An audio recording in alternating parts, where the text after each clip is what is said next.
দেখছেন 24 ঘন্টা India TV, সর্বদা সবার পাশে সবার মাঝে। আরজিকর কাণ্ড, আর এই আরজিকর কাণ্ডে এবার হাওড়ায় ইডি হানা। শুক্রবার সাত সকালেই হাওড়ায় সাকরাইল বাসুদেবপুরে হাটগাছি বিপ্লব সিংয়ের বাড়িতে হানা দিল ইডি। উল্লেখযোগ্য, আরজিকর হাসপাতালের প্রাক্তন অধ্যক্ষ সন্দীপ ঘোষের বিরুদ্ধে ওঠা আর্থিক দুর্নীতির তদন্তে নেমেছে সিবিআই। ইতিমধ্যে গ্রেপ্তার করেছে সন্দীপ ঘোষকে সিবিআই, পাশাপাশি বিপ্লব সিংকেও গ্রেপ্তার করেছে সিবিআই। তবে পুনরায় তার বাড়িতে তদন্ত করলে ইডি এখন কী কারণে সেটাই দেখার। বাসুদেবপুরে ব্যবসায়ী বিপ্লব সিংয়ের বাড়িতে হানা দেয় ইডি। জানা গেছে, ব্যবসায়ী বিপ্লব সিং সন্দীপ ঘোষের অত্যন্ত ঘনিষ্ঠ। মা ট্রেডার্স নামে বিপ্লব সিংয়ের একটি ব্যবসায়ী প্রতিষ্ঠান আরজিকর মেডিকেল কলেজ হাসপাতালে ইনস্ট্রুমেন্ট সাপ্লাই করত।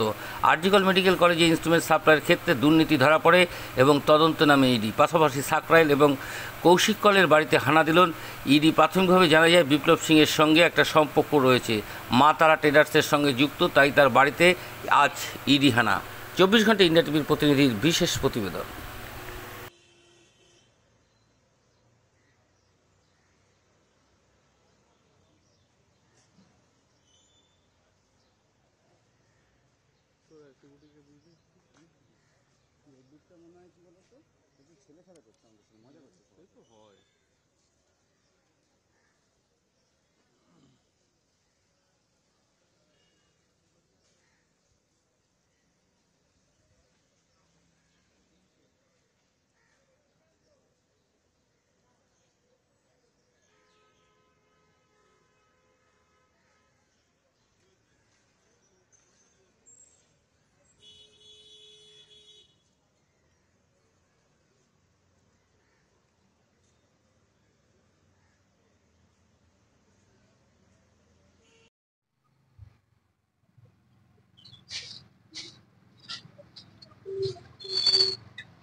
आ रहे हैं।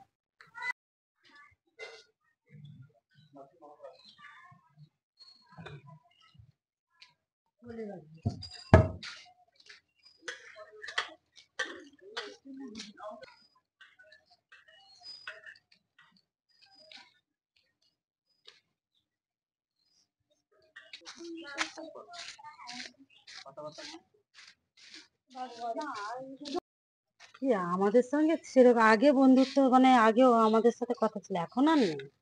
মানে কথা বলে না, মানে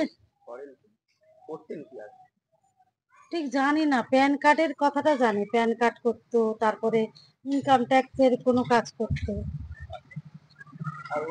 হ্যাঁ, শ্বশুর বাড়ি থেকে ওকে অনেক ইডি এসছে। হ্যাঁ, ইডি সকালবেলায় তো, ভোরবেলায় এসছে।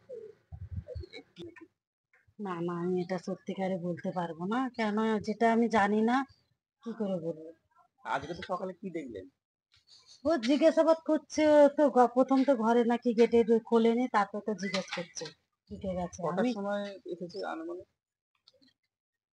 6:45 হবে। তাই? 6:45 নলে 6:30। কতক্ষণ দাঁড়িয়েছিলেন? হ্যাঁ, 1 ঘন্টা মতো ছিল তো স্যার। দাঁড়িয়ে? হ্যাঁ, না, আর দরজা নাকি খোলেনি, 1/2 ঘন্টা মতো দরজা খোলে। তাই? তারপরে ঢুকলেন? তারপরে ঢুকেছে। আর এই যে বিপ্লবের নাম জড়াচ্ছে বা এর সঙ্গে কি ওঠা বসা করতে পারেন, দেখেছেন? সেটা জানি না সত্যি কথা। হ্যাঁ, আমরা ওটা জানি না। আপনি প্রতিবেশী হিসেবে? হ্যাঁ, প্রতিবেশী। আমরা দাস, ওরা কোলে। এটা দাস পাড়া, কিন্তু যাদের বাড়িতে হয়েছে এটা কোলে। আপনার নাম বলবেন? মুনমুন দাস। আজ এ পর্যন্ত। সঙ্গে রাখুন 24 ঘন্টা ইন্ডিয়া টিভি। দেখতে থাকুন সব জেলার সব খবর সবার আগে 24 ঘন্টা ইন্ডিয়া টিভির পর্দায়। নমস্কার।